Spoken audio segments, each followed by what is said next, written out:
Hello guys. आज मैं आपको बेसिक क्लास में बता जा रहा हूँ संख्याओं के बारे में। तो संख्याएं होती है दो प्रकार के, वास्तविक और अवास्तविक। अवास्तविक को क्लास 10 के बाद आपको पढ़ना है। फिर भी आपको बता दूं कि root under -1, root under -2, root under -4, root में माइनस में कुछ भी रहे टोटल होगा अवास्तविक। इसलिए कि रूट में माइनस होगा तो उसका वर्गमूल निकालना संभव नहीं है, इसीलिए वह होता है अवास्तविक। तो इसके बारे में विशेष परिचय क्लास आपको 11-12 में मिलेगी। अब आते हैं वास्तविक संख्या के बारे में, जो क्लास 10 तक पढ़ना है। तो वास्तविक संख्या 0 से ऊपर और 0 से नीचे कुछ भी हो, सब होता है वास्तविक संख्या के अंदर में। तो आप मुख्यतः शून्य से बड़ा संख्या के बारे में प्रारंभ में सीखते हो, 1 2 3 4 5, ठीक है। तो इसे जानते हो। तो 1 2 3 4 5 हो गई, इसको कहते हैं प्राकृत संख्या, यानी गिनती को संख्या को कहते हैं प्राकृत संख्या। पूर्ण संख्या 0 से लेकर 0 प्लस प्राकृत संख्या को बोलते हैं पूर्ण संख्या, ठीक है। अब आते हैं हम पूर्णांक संख्या के मामले में। तो आप ये जो सीखे 1 2 3 4 5, या फिर उसी का फिर माइनस कर दो, तो -1 -2 -3 -4 अनंत तक चले जाओ, इधर भी अनंत तक चले जाओ। तो इन सभी को बोलते हैं क्या? पूर्णांक संख्या। तो 0 से नीचे होता है ऋणात्मक पूर्णांक और 0 से बड़ा होता है धनात्मक पूर्णांक, ठीक है। पूर्णांक संख्या भी समझ गए। अब आते हैं इसमें। अब इन संख्याओं में अगर 2 से कटने वाला है तो सम संख्या बोलते हैं, 2 से नहीं कटने वाला है तो उसे विषम संख्या बोलते हैं।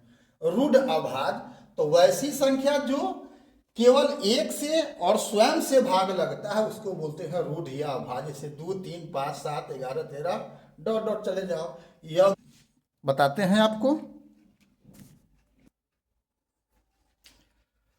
तो रूढ़ या अभाज्य संख्या के बारे में बता दिए हैं कि 2 3 5 7 11 13 होता है जो खाली 1 और स्वयं से करता है।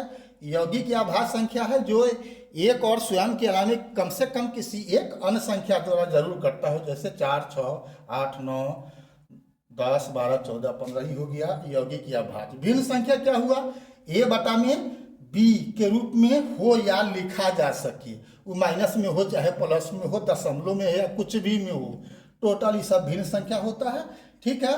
परिमेय संख्या क्या होता है? तो ऐसी संख्या जो a बटा b के रूप में हो, यानी p बटा q के रूप में हो या लिखा जा सके, p बटा q के रूप में हो या लिखा जा सके, किंतु q बराबर नहीं हो जरूरी, या नीचे वाला 0 नहीं होना चाहिए, और p और q में कोई उभयनिष्ठ संख्या नहीं होना, उभयनिष्ठ पद गुणनखंड नहीं होना चाहिए।